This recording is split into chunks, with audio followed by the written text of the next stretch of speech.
paz do Senhor a todos. Bem-vindo a mais uma pré-aula da nossa Escola Bíblica Dominical. Meu nome é Sinésio Ramos, eu sou professor de escola dominical aqui e também sou pastor auxiliar na igreja Rich Assembly of God. Irmãos, semana passada nós vimos sobre o avivamento na vida de Pedro. E neste domingo agora nós vamos ver o avivamento na vida de Estevão, né? A lição 7 do dia 12 de fevereiro, que é o próximo domingo, vai falar sobre Estevão, o Mártir avivado. Eu quero, antes de tudo, pedir para você dar um curtir, dar um compartilhar, visitar o nosso canal aí, se inscrever, ativar aí o sininho de notificações, porque nós sempre temos vários vídeos que nós lançamos semanalmente aqui e isso pode te abençoar. Vamos lá, aula de número 7 da lição. Nós vamos fazer uma pré-aula, eu não vou dar aula como se fosse um professor diante da sua classe. A gente está aqui para poder te dar mais um auxílio para você ministrar a sua aula. E você, aluno que está aqui, para você aprender também um pouco mais. E eu quero que você deixe seu comentário aí abaixo, escreva para nós o que você achou, o que você tem visto. E coloque para nós o comentário aí, interaja conosco que eu vou interagir com você também. Vamos lá. O nosso texto áureo está em Atos capítulo 7 e o versículo 55 e o 56. Ele diz assim, olha, mas ele estando cheio do Espírito Santo, disse, eis que vejo os céus abertos e o Filho do Homem está em pé à mão direita de Deus. Então, aqui uma visão que Estevão viu ali de Jesus naquele momento em que ele estava para ser ali levado para o seu martírio, né? Para o seu apedrejamento. A verdade prática, que é o que resume a lição, diz assim, olha, por intermédio da graça de Deus, o cristão pode ser fiel a Cristo até a morte e contemplar a sua glória. Foi isso que Estevão viu ali naquele momento do martírio, né, contra aqueles acusadores. Nós vamos entrar na lição, o texto bíblico ele está em Atos capítulo 6, né, do versículo 8 ao 10, e também no capítulo 7, do versículo 54 ao versículo 60. Eu não vou ler e você pode ler esse texto juntamente com a sua classe. Normalmente aqui na igreja a gente sugere uma lição, uma hora o professor lê um versículo e a classe lê o próximo versículo unânime, mas aí na sua classe você pode escolher a forma como você quer fazer, é só uma dica, né? Então vamos lá. O primeiro tópico da nossa lição vai falar sobre o testemunho de Estevão. Estevão, um homem usado por Deus. Então nós temos Estevão, ele é mencionado na Bíblia quando há ali uma escolha para os diáconos. Há uma reclamação das viúvas que elas não estavam sendo assistidas. Então os apóstolos, o que eles fizeram? Eles reuniram e falaram assim, não faz bem para nós a gente deixar, né, de administração da palavra para poder servir as viúvas. Então nós vamos pegar pessoas cheias do Espírito Santo, com algumas qualidades que eles colocaram ali no livro de Atos. Aí você vai ver que Estevão estava entre estes diáconos que foram escolhidos para poder trabalhar no reino, né, na obra da igreja, naquela comunidade a qual ele estava ali. Então ele é escolhido como diácono. Então ele era um homem usado e cheio do Espírito Santo. E é isso que nós vamos ver aqui, né? Porque ele, diante do seu discurso, a gente vê que ele fala com intrepidez, ele fala com uma força, né? Com uma autoridade da palavra de Deus. Então ele começa fazendo o quê? A servir, né? O serviço diaconal é aquele que serve.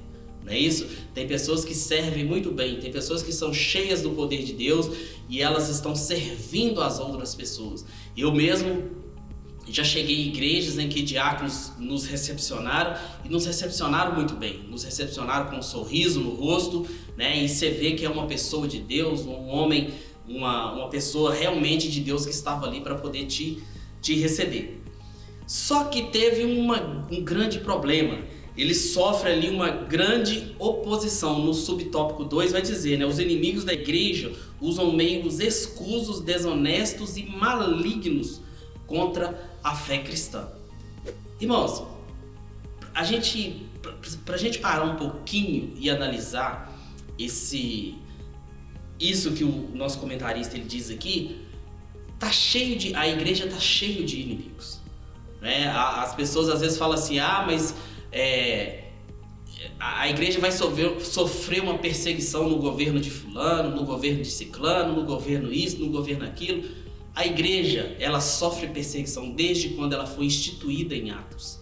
Nunca passou um tempo da história em que a igreja ficou sem perseguição. Nós podemos ver que desde Atos, desde da dispersão ali dos cristãos, nós sempre sofremos perseguições. E não vai ser esse ou aquele governo. Às vezes, quando a gente pega a história da igreja, a gente vê que alguns imperadores, alguns reis, eles aliviaram um pouco. Mas logo depois veio a perseguição novamente. Pessoas eram jogadas em cova de leões, em locais, né, em que havia feras para serem comidas. Eram empaladas e colocadas aí, queimadas, né, quase que vivas para poder iluminar a cidade. Então, muitas pessoas, muitos cristãos, eles foram perseguidos. Muitos cristãos.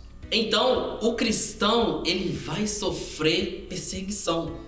Perseguições, não é perseguição, é perseguições, porque não é só uma e nem duas. Então, quando uma pessoa te falar assim, olha, mas o governo fulano de tal vai perseguir a igreja, vai, porque isso não é da nossa a gente não vai ficar aqui sem perseguição. A igreja, ela está aqui e vai sofrer perseguição. É por isso que o crente precisa ser avivado. É por isso que nós vemos que Estevão era um homem avivado. E além da perseguição, havia também acusadores. O que eles fizeram? O que essas pessoas fizeram? Eles simplesmente pagaram as pessoas para poder falar falsamente contra Estevão. Então as pessoas recebiam, e aí eu imagino que alguém fala assim, olha, você vai falar isso, aquele vai falar aquilo, aquele vai falar aquilo, e aí chega no final há o quê? Um julgamento, e esse julgamento tem várias testemunhas, mas as testemunhas foram o quê? Compradas, né? Mas o interessante daqui é o seguinte, olha, Estevão, quando ele estava ali discursando, o que ele fez? Ele não contrapôs os opositores e nem seus acusadores. Ele simplesmente pegou o evangelho lá de Gênesis, descreveu tudo, tratou de uma forma completamente diferente. Ele simplesmente expôs o evangelho. Ele expôs aquilo que estava dentro dele através do Espírito Santo. E em suma, no final de tudo, o que ele faz? Ele faz uma denúncia. Ele vira para aqueles acusadores, para aquelas pessoas e diz assim, vocês foram igual ao pai de vocês. Os seus pais, aqueles que também traíram, aqueles que fizeram coisas erradas no passado. E, enfim, vocês são esse mesmo tipo de pessoa. Só que ele não deu um passo atrás. Ele sabia que naquele momento ali, ele iria morrer. E aí nós vamos passar para o tópico 2, que vai dizer assim, olha, a preciosa morte de Estevão, né? Como ele morreu, nós consideramos ele como o primeiro mártir do cristianismo, né? Ou o primeiro mártir da igreja. Após as fúrias dos inimigos de Cristo, o caminho do martírio de Estevão estava traçado. Entretanto, antes de fazê-lo, o primeiro mártir da igreja teve uma visão da glória de Deus e viu Jesus ao lado do Pai, num momento especial de tamanho êxtase espiritual, de modo que a morte não o intimidou. E aí ele está ali sofrendo aquelas acusações, e aí ele olha para o céu. Quando ele olha para o céu, a Bíblia diz que ele vê Cristo à direita do Pai. Ele vê os céus abertos e tem essa visão maravilhosa ali do céu, né? E logo após esse momento, o que eles fazem? Eles pegam ele e levam ele para ser apedrejado. Por quê? Quando ele termina o discurso dele, as pessoas elas estão furiosas. A Bíblia fala que elas chegam a ranger os dentes.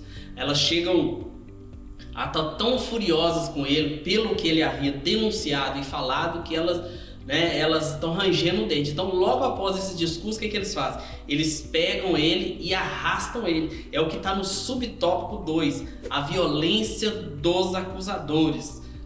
Se os seus acusadores estavam enfurecidos por causa do enfrentamento corajoso de Estevão, eles não suportaram ouvir que ele via a glória de Deus e a Jesus nos céus. Era blasfêmia. Os fariseus haviam acabado de matar Jesus. Havia pouco tempo que Jesus havia morrido.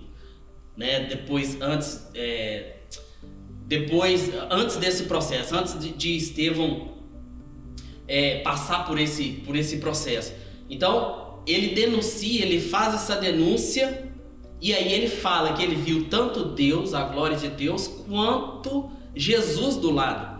E aí isto enfureceu mais ainda aqueles acusadores, que o levaram para fora da cidade, para poder o quê?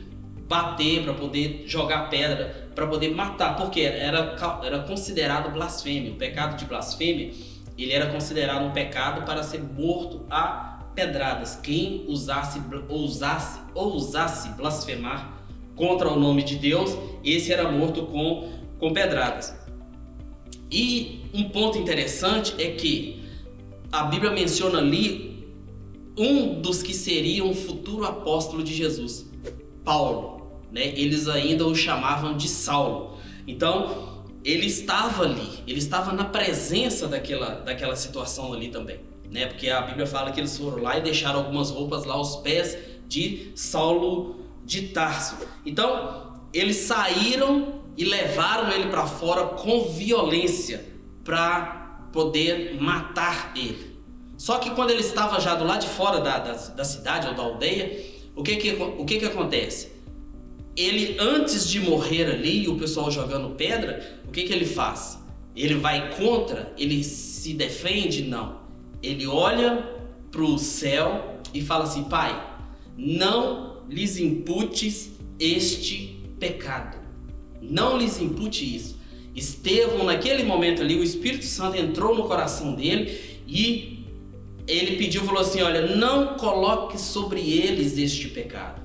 Porque normalmente quando a pessoa ela está montada de espíritos ruins, ela vai fazer algumas coisas ruins, e aí às vezes a gente quer agir com essa pessoa com vingança. E Estevão, ele não teve essa vingança, ele simplesmente, ó Senhor, não lhes imputes esse pecado, não coloque eles como culpado por este pecado. É claro que é um pedido de Estevão, O que Deus vai fazer é outra coisa, mas há um pedido de Estevão que prova que Estevão tinha um sentimento, de perdoar. Ele optou por perdoar, ele optou por dar um passo em relação ao perdão e não trazer e guardar o rancor, enfim. Isso foi a atitude dele. Já no tópico 3, a lição ela vai fazer uma aplicação sobre a história de Estevão. Aí ele vai falar assim: o avivamento do sofrimento. Eu quero te fazer uma pergunta e você pode levar para os seus alunos também.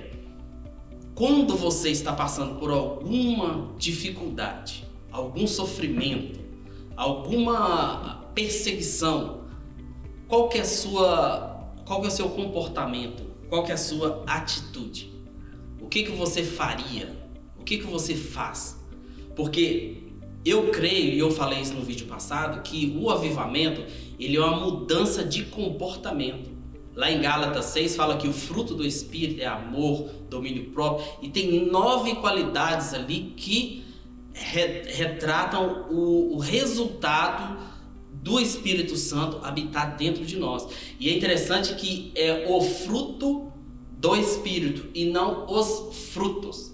Eu vi outro dia um teólogo dizendo o seguinte: é o fruto que tem as 9 qualidades. Ou você tem ou você não tem. Eu achei até interessante a forma como ele colocou e me fez pensar. Ele me fez pensar, porque tem coisas ali dentro daquelas qualidades de de Gálatas, que às vezes a gente vai falar assim, é domínio próprio mesmo. Será que eu consigo me dominar? Será que nós somos capazes de dominar o nosso eu, o nosso ímpeto? É ou não é verdade? Então, o que você faria? O que você faria numa situação dessa, de perseguição? Talvez já aconteceu, talvez você perdoou, talvez você partiu para os finalmente, não é verdade? Talvez você processou, talvez você fez alguma coisa. Eu não estou querendo tirar o seu direito, mas o que eu quero que você entenda é o seguinte: Estevão estava numa situação de morte ali, e ele teve a capacidade de falar: Senhor, não lhes impute este pecado. Então, o que nós faríamos? E aí o comentarista aqui, ele vai listar na história várias pessoas que tiveram essa mesma posição, esse mesmo sentimento de perdoar, né? Tomaram a decisão de perdoar ao invés de vingar. Porque a gente quer ter um ditado que diz aí, né? Misericórdia para mim e para o outro a justiça. Não é verdade? Eu quero misericórdia na minha vida, mas para o outro que seja feita a justiça. O subtópico número 2, né, do terceiro tópico, vai falar assim: o avivamento e sofrimento. O avivamento espiritual, motivado pela presença gloriosa do Espírito Santo, renova as forças do servo de Deus para enfrentarem situações difíceis por causa da sua fé. Irmãos, aquilo que eu mencionei antes, a perseguição, o próprio Jesus falou: no mundo tereis aflições. Se Jesus disse que no mundo nós teremos aflições, nós vamos ter aflições. Então é algo que nós não temos como sair fora disso. Há situações em que eu preciso me dominar, preciso me controlar, eu preciso respirar, eu preciso fazer uma leitura de mim mesmo, né? E de acordo com a palavra de Deus, a gente precisa olhar para nós mesmos e falar assim: olha, a gente vai passar por situações difíceis. Nós vamos passar por situações difíceis. Quem nunca passou por uma situação difícil?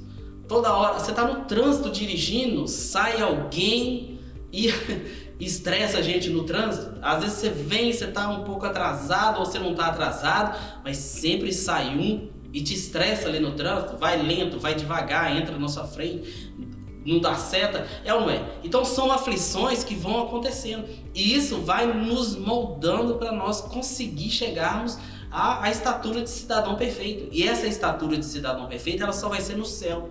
Você não vai ver ninguém na terra perfeito.